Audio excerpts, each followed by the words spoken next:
Today, President Biden releases his budget proposal for next year. And, as expected, it's a big one. We have details and analysis. It's a long weekend and summer is almost here. But are the costs of having some fun in the sun higher than you expected? And Merrill Lynch bans trainee brokers from making cold calls. Why the change and how are they supposed to close deals now? That and much more coming up at NTD Business. Good evening. Great to have you with us. Biden's 2022 budget is big as expected.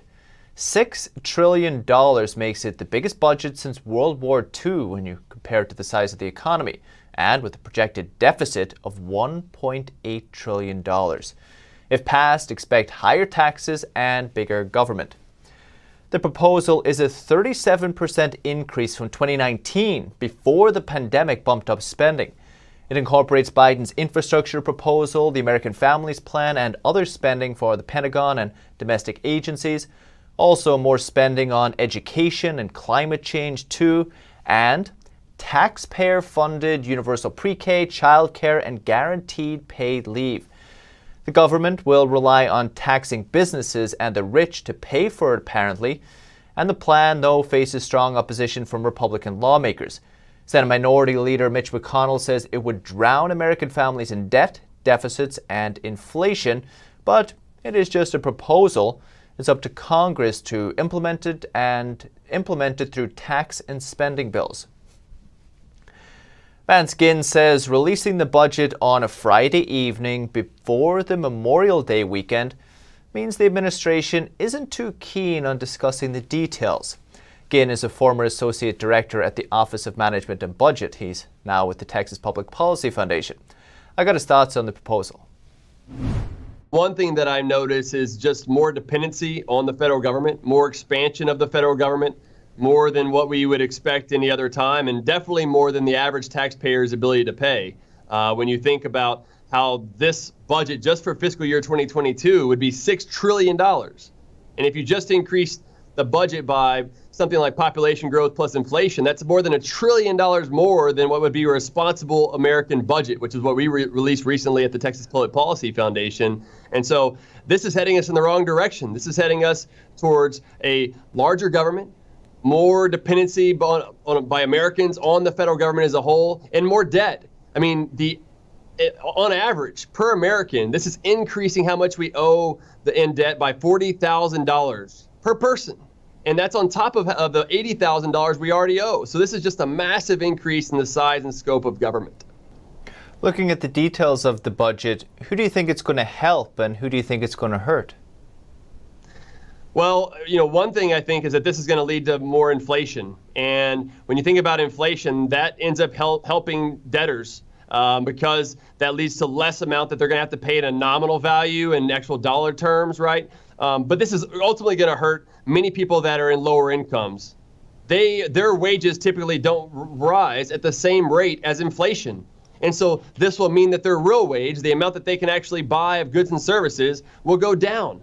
And so while at the same time that the Biden administration talks about income inequality, his very policies will put more a rising income inequality across the country. And this is an unfortunate scenario that can be overcome. We know what happened during the Trump administration. When you cut taxes, you provided deregulation. What happened? The lowest poverty on record, the highest real median household income on record. That's what we need to get back to, pro-growth policies, not anti-growth, anti-jobs, and anti-family policies by the Biden administration. But where would you recommend the cuts are made? There would be some critics that would say, well, people need help, these social programs are playing a role. Well, where could you see possible cuts be made? Paul, the best stimulus is a job. Really what we need is more free market capitalism that best supports prosperity. And I think the way to do that is by going in and not raising taxes, but instead find better uses of the dollars that are being collected from us as taxpayers and going to the government and using those in ways that will better help those who are in need. Too often, the programs that we have today on welfare and safety nets programs, right? Those dollars end up going to bureaucracy. and administrative bloat and waste and things of that nature instead of going to the people that need it the most. And ultimately what we need is a flourishing civil society, the nonprofits, churches, and communities helping each other. And that's, what we see a lot here in Texas. In Texas, we see a lot of that where people are helping each other and working together and responding quickly no matter the crisis, no matter the situation that takes place. And unfortunately, the federal government and the Biden administration is taking us in the opposite direction, the California and New York model. We know that the Texas model works. Why not do more of that compared to the socialist sort of creep that we have going towards, more and more inflation and higher spending and deficits over time by the Biden administration? Van Skyn, Texas Public Policy Foundation. And another sign of a devaluing dollar. A key inflation metric hit a 29-year high in April. The PCE index tracks U.S. consumer spending. It rose 3.6% in the year ending April. That's the biggest jump since the height of the financial crisis. Take out food and energy prices, the index gained 3.1%. That's the biggest increase since July 1992.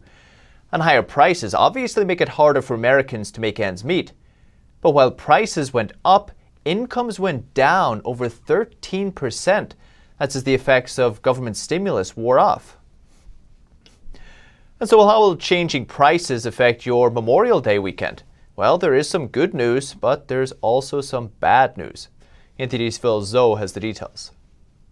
It's Memorial Day weekend and summer is around the corner. But as Americans return to summer activities, they might get sticker shock. If you're going shopping, durable goods such as home appliances, computers, cars, and furniture are up over 7% compared to before the pandemic. Some experts say it's because of short supply, high demand for labor and products, and also inflation. Even summer favorites like hot dogs are up 11%. But there is good news as other prices went down. Air travel prices are still 18% below pre-pandemic levels, as cheap as they were 15 years ago. Hotel and Airbnb prices are down 5%. The cost for movies, amusement parks, concerts, or sporting events haven't changed much. But if you're looking to rent a car, you better book early. Car rentals cost almost 50% more than they used to. Phil Zoe, NTD News. And when states cut their unemployment benefits, people apparently quickly started searching for jobs. That's according to job search site Indeed. It says job searches jumped by 5% on the day states announced they were ending some benefits. But the increase was just temporary, fading after just 8 days. It's possible media buzz about the announcement drove the job searches since the benefits don't actually end till June or July. And there's ongoing debate about whether the jobless benefits are actually discouraging people from going back to work. Business groups and Republican leaders say the impact is substantial, but the Biden administration blames other factors for the labor shortage, including childcare responsibilities and virus fears. And stocks held on to modest gains on Wall Street today, ending the week higher for the first time in 3 weeks. The Dow rising 65 points, about 0.2%. S&P 500 gained just 3 points, and the Nasdaq added 12 points, less than 0.1% today for the Nasdaq. For the month, the Dow, S&P were up, but the tech-heavy Nasdaq dropped. U.S. markets will now be closed Monday for Memorial Day. The dreaded cold call. If you've worked in sales, you'll know the feeling. At one time, they were a key sales strategy in many industries, including stock brokerage firms, especially as owning stocks became more popular. But those days could be behind us. Merrill Lynch is banning trainees from making them. NTD's Sapphire Quarter has more. Cold calls, once the pillar of financial advisor training, are being made less and less. In fact, Merrill Lynch Wealth Management is banning trainee brokers from cold calling. The decision comes as trainees make problematic calls, such as calling people on the Do Not Call registry, a finable offense. Merrill executives say cold calling has a 2% response rate. That is, only 2% will even pick up the phone. So if you make 400 calls a day, only 8 would answer, with even fewer buying your product. Now, trainees will use internal referrals and LinkedIn messages instead. Sales coaching company Sandler Training has more ideas. So there are things like social selling, networking, getting introductions to people that's more highly effective and will get better results than maybe like a 1% chance of making a sale on a cold call. Social selling is generally about connecting with people through social media and finding what groups they're in. Joining network groups allows you to build relationships with prospects and has a 30 to 50% chance of closing. And an introduction from a previous client has a 50 to 80% chance of closing. And a key factor throughout is building your reputation. And I think that's the way people in financial services, like at Merrill Lynch, have succeeded. If you make it through the first 3 years, you've built up enough clients, you've built up enough trust in the community that you don't have to make cold calls anymore. And as the world becomes more digitalized, the old image of stock salesmen in packed rooms may become a relic of the past. Sapphire Quarter, NTD News. Police discovered a massive Bitcoin mining operation in the UK after raiding what they thought was a cannabis farm. They didn't find any plants, but found about 100 computers instead. The mine was stealing power from the main supply, but police said it seemed like a classic cannabis operation. A lot of people went in and out of the building each day, visible wiring and ventilation ducts, and a police drone even detected a lot of heat coming from the roof. Police seized the computer equipment but didn't make any arrests yet. They say Bitcoin mining isn't illegal, but stealing power off the grid definitely is. And Microsoft says a group of hackers has launched a new global cyber attack on more than 150 government agencies, think tanks, and other organizations. It says the group gained access to an email account used by a federal agency. From there, the hackers sent phishing emails that tricked recipients into clicking a link. What users really downloaded was software that gave the hackers access to their computers through a back door. The attack targeted some 3,000 email accounts spanning at least 24 countries, but mostly in the United States. Microsoft says the hackers are part of the same Russian group that carried out last year's attack on software vendor SolarWinds. That cyber attack targeted at least 9 federal agencies. It's considered one of the worst data breaches to hit the U.S. government. It looks like the semiconductor shortage will lead to higher PC prices this quarter. Companies like Dell and HP are passing on the cost, but so far there's no slowdown in demand. NTD's Evelyn Lee has more. Inflation is likely coming to the PC market. With rising demand and not enough supply, vendors are now passing along higher component and logistics costs. Dell COO Jeff Clark says there is an overall shortage of semiconductors. We are executing our strategy as we work through this environment, just as you've seen us do before and what you've come to expect from us. After Dell and HP beat Wall Street expectations with their revenue reports, their shares fell again. Both companies warned that the ongoing computer chip shortage might impact their ability to meet demand for laptops this year. In the earnings call, Dell CFO Tom Sweet said that the component supply situation remains constrained. Additionally, the pandemic drove acceleration of digital transformation across multiple industries, and supply has not kept up with demand for certain components.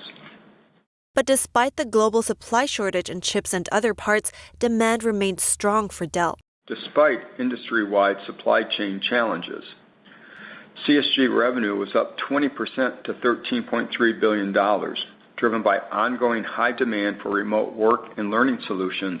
HP says the shortages will limit its ability to supply personal devices until at least the end of the year. Its CFO also says that he expects inflation when it comes to the component costs and that they will price that inflation. Still, the company said they were bullish on the overall market. They expect the surge in demand to continue for laptops needed by people working and going to school remotely. Evelyn Lee, NTD News. And some automobile safety groups are yanking their top endorsements from some Tesla vehicles. It's after it stopped using radar in its safety systems. It includes Tesla Model 3 and Y vehicles built after April 27th. One group plans to remove the vehicle's top safety Pick Plus designation, but said that won't include vehicles built with radar. Tesla says on its website that it's making a transition to a new system called Tesla Vision. That uses cameras on Model 3s and Ys delivered starting in May. Elon Musk says that the 8-camera vision system works better than the best human drivers and that it's a step toward the company's self-driving ambitions. Nissan is ramping up rivalry with Tesla. It has plans for big new battery plants. The Japanese firm will team up with Chinese battery maker Envision AESC, that's according to the Nikkei newspaper. It'll invest over $1.8 billion in 2 new factories. It should start turning out cells as soon as 2024. Batteries are one of the most costly parts of an EV. The goal is to produce enough for 700,000 electric vehicles per year. Nissan, though, didn't confirm the plan just yet.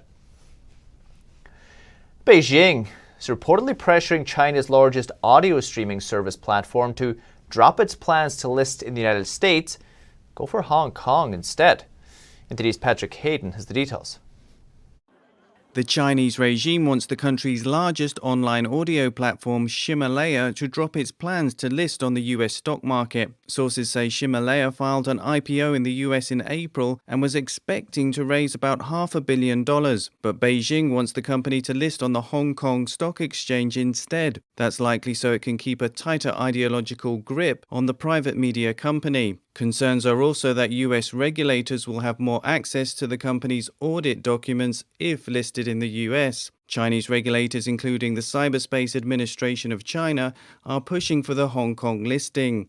Ximalaya did not respond to NTD for comment. The audio platform has more than 250 million active users each month. It's backed by tech majors Tencent, Xiaomi, Baidu and Sony Music. Sources say the company is still in talks with the Chinese regulator and will make a decision in the next 2 weeks. Patrick Hayden, NTD News. And is it possible that the tuna you eat has something to do with forced labor? U.S. authorities today imposed a new ban on seafood imports from one Chinese company out of forced labor concerns. The Customs and Border Protection Agency says the company is using forced labor on its 32 vessels, including many Indonesian workers. The agency will immediately detain tuna, swordfish, and other products from this company at any U.S. ports of entry. The order also applies to consumer products containing seafood from the company, like canned tuna or pet food. Still to come this evening. Costco is bringing back a membership favorite after dropping it during the pandemic. It'll be a little different though. And Rolls-Royce unveils a one-of-a-kind convertible. It's inspired by a racing yacht. What new service is it launching along with it? That and more after this short break.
Here you go. Thank you. Thank you. Never gonna let you go. Never gonna let you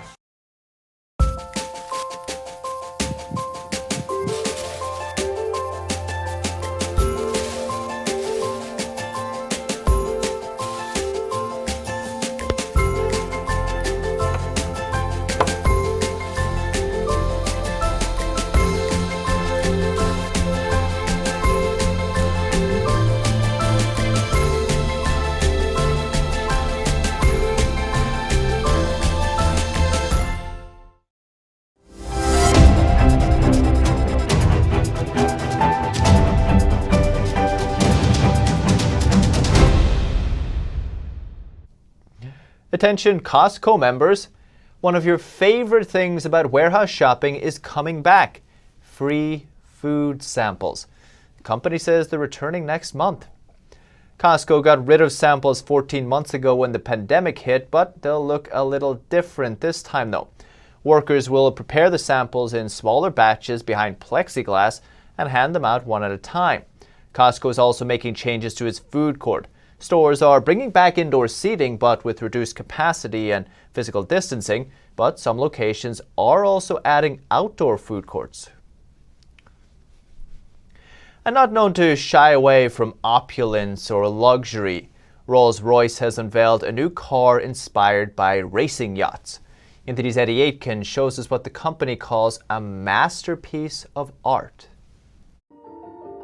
Rolls-Royce Motor Cars unveiled its new creation, the Boat Tail. Making a debut at the company's Goodwood factory, it gets its name from the shape of its yacht-inspired rear end. The car is designed in collaboration with 3 high-net-worth customers. They agreed on a common body shape, borrowing from their shared love of elegant J-class racing yachts. What you see here in the back is probably technically the most refined picnic facility on Earth. It is unfolding like butterfly wings and captures marvelous little details. The Boat Tail on show features a deck that opens to reveal a champagne fridge, cocktail tables, a parasol and wristwatches by Swiss maker Beauvais 1822 that can be worn or mounted in the dashboard. Only 3 of the permanent drop heads will be made. Rolls-Royce will not reveal the client's identity or how much they paid. And the outcome is one of the most remarkable cars ever in history. I would even say it's probably not even a car, it's a masterpiece of art and something unseen. And for that reason, I think it was worth every mile we went. It's part of a new service called Rolls-Royce Coach Build, allowing the richest few customers to build a unique car from the ground up. And that is history in the making. For us, Coach Build represents the utmost of pinnacle of the brand. And it is quite a rare opportunity when we invite clients to participate in one of those projects. Clients can already personalize their vehicles with options on anything from paint containing real diamonds to installations of works of art or other high-tech gadgets. But Coach Build takes this concept a giant step further. The BMW-owned company says Boat Tail heralds the return of the glory days of the 1920s and 30s when individual coach building was standard practice at Rolls-Royce. Paint containing real diamonds. What a car. The hospitality industry has been particularly hard hit during the pandemic, so naturally hotels are keen to rebound. And for the Savoy Hotel in London, that means creating an ambience reminiscent of the roaring 20s. NTD's Andrew Thomas has the story. The bartender carefully pours this GoldenEye cocktail into a straight-up glass at Sola's pop-up bar. It's a blend of whiskey, cognac, sweet vermouth, Campari, and spices, and it could help customers forget a difficult year of lockdowns and quarantines. It's part of a unique new theme at the Savoy Hotel's bar in London, aimed at enticing guests back after the pandemic. People can expect at the Sola's bar an element of surprise, an element of the new Savoy, which is for us where we broke the mold. The first time ever in the history there was a pop-up venue in the driveway, and this iconic driveway under the Savoy sign being created, which alone already created a lot of excitement in the community. The overall theme of the bar takes inspiration from the 1920s, a time of prosperity in the Western world following the devastation of the First World War. A staple of the Savoy experience is the afternoon tea, which has been served since the hotel opened in 1889. Here, it includes finger sandwiches with fillings like cucumber and green pea hummus, medium rare beef with balsamic mayonnaise, as well as a range of delicate pastries and cakes.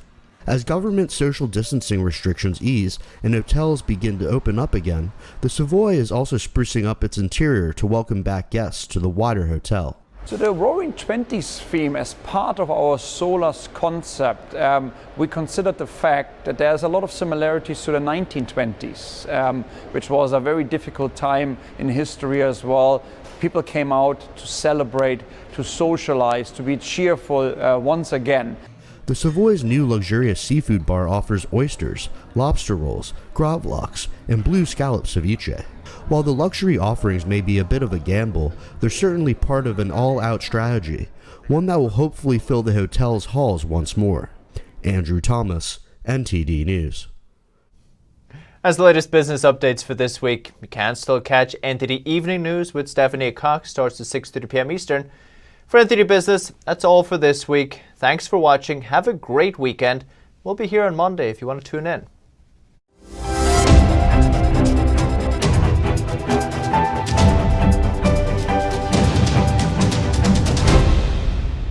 Don't let YouTube decide what information you get. That's your choice. YouTube is deleting our videos and cuts you off from a source of honest reporting.